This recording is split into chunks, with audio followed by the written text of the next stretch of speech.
Mga kaibigan, ng patuloy na humahataw na programa na lungsod ng Parañaque, ang ating action man, Mayor June Bernabe.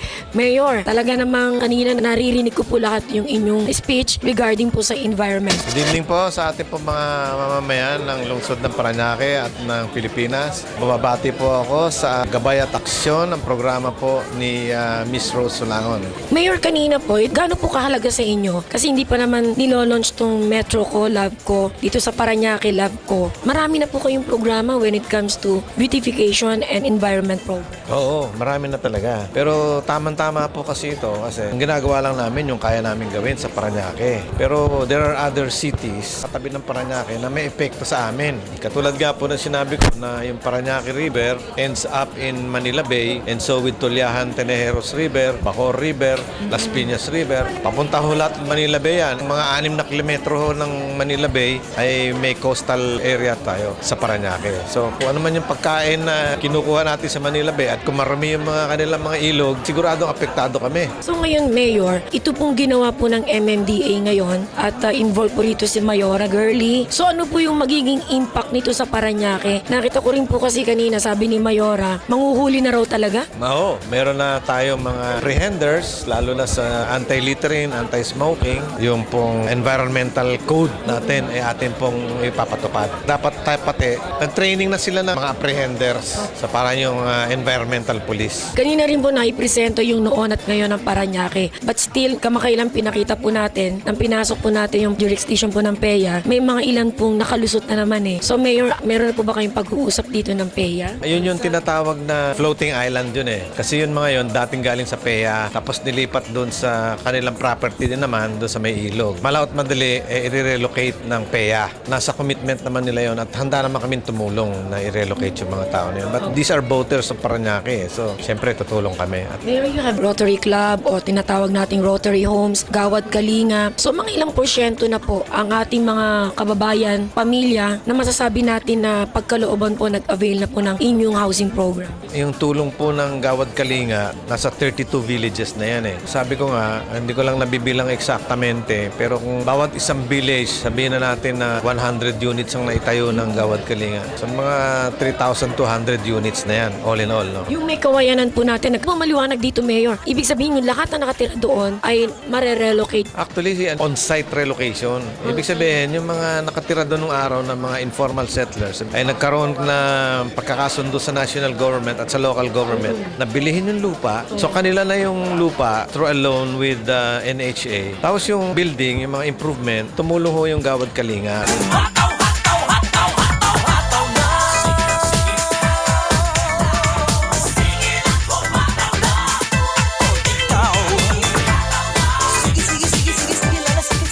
Mayor, kanina po na-interview namin si Mr. Willie Ocampo. You have now new office from Solid Waste Management Office. Matagal na yun na ginawa ng national government na bawat isang bayan, city at saka probinsya dapat mayroong ENRO, Environmental Natural Resources Officer. In our case, SENRO kasi city, SENRO. Siya po ang mamamahala sa lahat po ng pangangailangan. When you were asking for the city ECC, yung Certificate of Compliance, Environmental, sa city, dadaan po yan dyan. Tapos ang final issuance is yung national government. Hindi pa man nilo-launch to ng MMDA, masipag na ang Parañaque City dito sa tanggapan mo.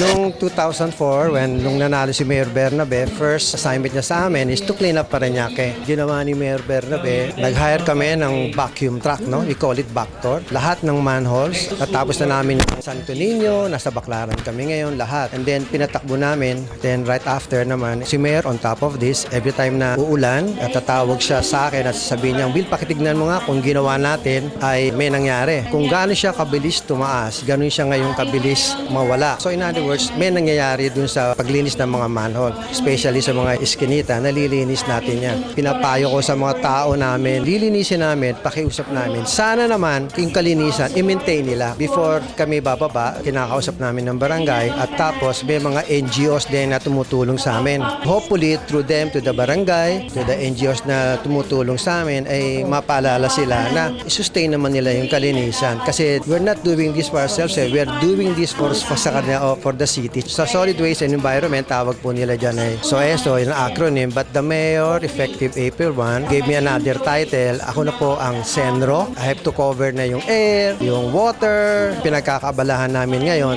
yung mandamus ng Supreme Court na they're on top of this, so we're doing our share. Hataw pa, Parañaque. Mayor, kanina nag-present po ang barangay Don Galo na si Kapitana Marilyn. Ito po ba tinuturing the cleanest barangay? Maganda yung ginawa niya sa Donggalo. Sa ganda nga niya, naisip namin yung mga projects na ginawa niya magaganda. Lagyan namin ng isang rebulto, si Don Galo. Pwede mo bisitahin yun, undergoing construction. Tapos na ho yung rebulto, i-install na lang natin. Then we'll have a blessing. Si Galo kasi yung Pilipino na lumaban sa mga Chinese. Yung pirate na si Limahong. Tinaboy niya yung si Limahong. Dahil dumaong sila sa Parañaque River eh. Gusto nilang i-invade ang Pilipinas sa isang hero dahil nirepel niya yung Chinese pirates. Kundi ngayon, baka part tayo ng China. Isa sa pinakamalinis na barangay po ay si Kapitana Marilyn Burgos, ang barangay Don Galo. Ano po masasabi? Ang ganda ng presentation nyo. Sa pinakita natin kanina, lahat po naman siguro kaming barangay ay gumagalaw para maging malinis ang bawat barangay. Isa tayo sa napili na mag-present. Ipapasalamat ako kay Madam Gurley at sa ating butihing mayor. Ang hindi ko lang po siguro napakita doon, Miss Rose, yung paglilinis namin ng estero, ng river. Tuloy-tuloy po ang paglilinis namin yan. Kahit papano, meron tayong napakita na noon at ngayon ang Donggalo. Kung kayo po nasa Coastal Road, makita nyo yung mga tanim na mga bulaklak. Ang ganda ko. Barangay po ni Kapitana yon.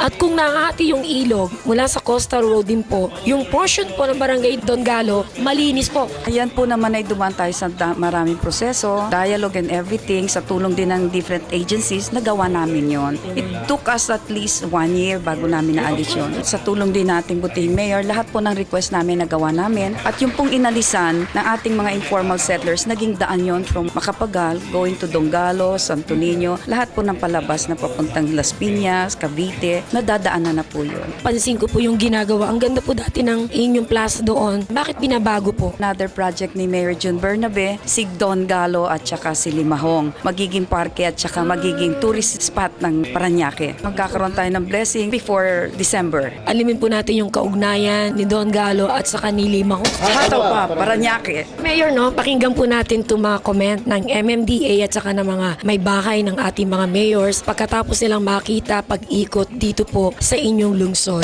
Alamin po natin kay Mayora Girlie Bernabe na muli dito po ginanap sa lungsod ng Parañaque, Mayora. Parañaque Collab ko, anti-littering and anti-smoking project. Ngayon ang launching dito sa Parañaque. Nakita mo naman, talagang meron na kami beautification project. In fact, marami na rin nabili si Mayor na dredging machine. Pag nahuli ka nagsisigarilyo or nagtatapon ng papel, may penalty na siya. Mayora, sabi nyo nga, hindi pa to na ilo-launch dito sa Parañaque. Masipag na po ang Parañaque when it comes to environment. Sana yung mga taga Parañaque, sumunod ho tayo sa mga proyekto ng Parañaque at ng buong Pilipinas para talagang ang Pilipinas ay mapanatilihin nating malinis. Huwag na sanang bumaha. Hataw Parañaque! Sana po ay makiisa po tayo dito sa program po ng MMDA at dito po sa Parañaque ay ang ating paglunsad po ng anti-littering, anti-smoking campaign. Sana po ay magkaisa tayo to advocate a clean and green city. Napakabilis na bumababa ng tubig kaagad. We're very positive na ito na yung effect at sana magtuloy-tuloy pa. Meron din kaming clean and green, tsaka nagtatanim na din ng mga puno. Marami din mga nagwawalis, mga sweepers. Sa Maynila, sa administrasyon ni Mayor Lim, ang priority ho niya, health and education. Kaya kami lang ho ang syudad na may 6 na libreng ospital na pangangalaga ng City Government of Manila. Isa hong ospital sa bawat 6 na distrito. Pangalawa, kami rin ang syudad na merong libreng pag-aaral mula sa elementarya hanggang university level. Kasi 2 ang eskwelahan namin na pinapondehan din ng City Government of Manila. Pangatlo, ito, yung paglilinis sa tulong ni Chairman Tolentino at ni GM Cora Jimenez dun sa mga estero natin at mga ilog at sa tulong din ni Miss Gina Lopez na nag-chair nung Pasig River na inumpisahan dun sa may estero ng Paco at Paco Market ay unti-unti muna nating tinututukan yon dahil alam nyo naman ang Maynila at or below sea level. Kaya pag malakas ang ulan, yung galing sa Quezon City pumupunta din sa amin.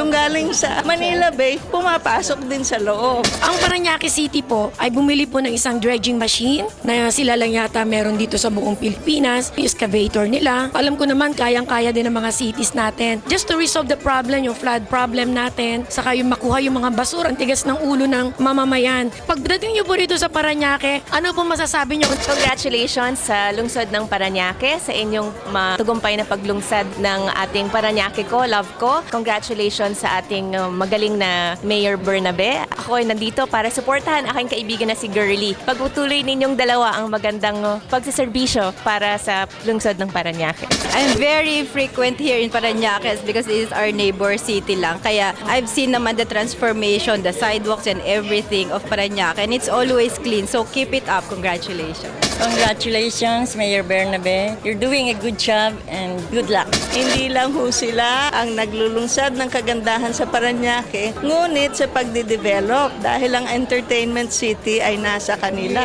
Well, I'd like to congratulate, first of all, no, si Girlie. Alam ko si Girlie naman talaga ang gumawa nitong launching, no, itong Parañaque ko, love ko. I really like to thank all the spouses and the representatives for actually catching on with us. Ang MMDA po ay natutuwa na the community is also very much driven to do something for Metro Manila. Alam niyo po, very active ang San Juan City sa anti-littering campaign at hindi lang po yan. Recently po nag-launch kami ng Eco Green Zone kung saan nagkakaroon po kami ng parang backyard gardening at meron na rin po kaming sariling segregation facility. Katulong po talaga ang MMDA dyan at sinusuportahan po natin din ang mga activities ng Metro Manila Mayor Spouses Foundation para sa ganito pong mga initiatives. Alam niyo, kanina po nag-iikot kami habang papunta dito. Nakita ko po na maayos din po ang Parañaque katulad po ng City of San Juan. Congratulations po Parañaque. Mayor June Hataw, Parañaque. Totoo yun, malinis na ngayon, nalinis na namin. Pero yung sustainability, kailangan i-maintain yung kalinisan. So yun challenge sa amin, sa city government, sa MMDA at sa bawat isang bayan ng Metro Manila. Hindi naman pwedeng gawin ng gobyerno lang yan. Kailangan pati mga taong bayan, they have to be convinced. Kailangan silang tumulong sa paglilinis, pag-maintain ng kalinisan. Kaya meron na tayong apprehending officers doon po sa magbabiolate for them to realize that the environment is really very important for everyone's healthy life. Anti-smoking, anti-littering, anti-dumping. Bawal naman nigarilyo sa Parañaque, private and public places. Kung may mahuli po. Aba, di multa. Number 1 sa puso po ng mga Parañaqueños, Councilor Benjo Bernabe. Good evening, magandang gabi po sa lahat ng ating mga televiewers. Ongoing po ang ating interdepartment basketball tournament. Ito'y kauna-unahan, gaya na sabi natin dati. Lahat po ng ating mga kapwa personnel dito po sa lungsod ng Parañaque ay tutuwa dahil maliban sa pagtatrabaho natin from 8 to 5 ay meron ho tayong extracurricular activities katulad po nito. Ngayon po ay kami nasa second week na namin. Ang laro po namin na everyday, Monday to Saturday. 27 teams po, different departments including the PNP, the BFP at iba-iba pa pong sangay ng local government natin. Ongoing po ang elimination. September po nasa semifinals na tayo. Ang target po natin mga end of October. Madami po tayong programa sa sports natin. Abangan nyo po, lalo na po sa darating na taon, sa 2012, ang ating po Parañaque City Youth Games at ang ating Parañaque City Silver Games. Ito naman po ay para sa mga medyo nakakatanda ng konti. Hataw, Parañaque! Kayo po ni Mayor na una rito, may campaign na kayo anti-smoking. Ang ating City Council ay nagkaroon ng ordinansa kung saan we are banning smoking sa ating mga private places dito po sa ating lungsod. Ngayon po ay launching na rin ng ating Parañaque ko, love ko, kung saan ay talagang tumutulong ang ating MMDA sa pagpapatupad ng ating batas para sa ganun yung ating anti-smoking campaign ay lalo pong mapatibay. Ang aking pong asawa ay siya po ang may hawak ng aking foundation kung saan tumutulong kami sa mga special children at saka yung scholarship foundation ko para sa ating mga less fortunate. Sa likod ng isang mayor o isang leader, napaka-importante importante ang kanyang asawa ay tumutulong at bumaback up sa kanya dahil hindi naman kakayanin ng ating mga public officials lagi ang lahat ng mga frontline na trabaho. Pinaka-advocacy sa ating clean and green at kung saan sinisigurado niya yung cleanliness sa ating lungsod ay napapanatili natin because alam naman natin lahat at pagka malinis ang isang syudad, yung mga tao will learn na maging mabuting tao, malinis na lugar at napapakinabangan natin yung may iba-ibang areas natin. Ating anti-rabies campaign ay ongoing. Kahapon po natapos po kami sa Barangay Don Bosco. Today nasa Barangay San Martin de Porres po kami. This is catering to the different areas, both subdivisions at sa mga mission areas natin kung saan nagbibigay tayo pa rin ng anti-rabies shots para sa ating mga aso natin. Ipagpatuloy ho natin at suportahan natin itong Parañaque Ko Love Ko dahil ito isang mabuting proyekto kung saan ang ating kalinisan